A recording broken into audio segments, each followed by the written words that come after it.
की तालीम की बजाय मुशक्कत भर काम में लगा दिया गया है।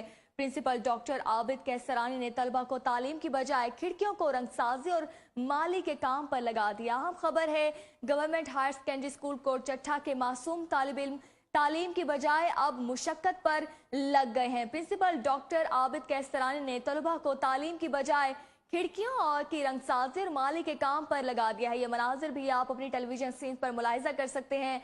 Government higher secondary school Kot Chattha है, जहां मासूम तालिब इल्मों से किताबें छीन ली गई है और उनके हाथ में रंगरेजी दी गई है, ब्रश दे दिए गए हैं कि आप जाएं और रंगरेजी करें। इस हवाले से मजीद तफसीलात जानते हैं नुमाइंदा 7 न्यूज़ कोट चट्ठा के नुमाइंदे शाहिद खान से। जी शाहिद खान, बताएगा क्या तफसीलात हैं आपके पास?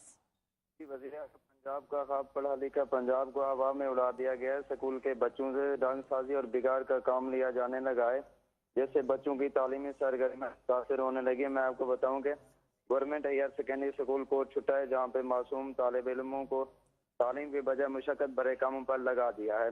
प्रिंसिपल डॉक्टर आबिद कैसरानी ने तलबा को किताबें देने के बजाय, पढ़ाने के बजाय रंगसाजी के काम पर लगा दिया गया है। इस हवाले से अभी तक डीसीओ और एजुकेशन ने कोई नोटिस नहीं लिया। जी ठीक है, बहुत शुक्रिया नुमाइंदा 7 न्यूज़ कोट चट्ठा शाहिद खान आपका।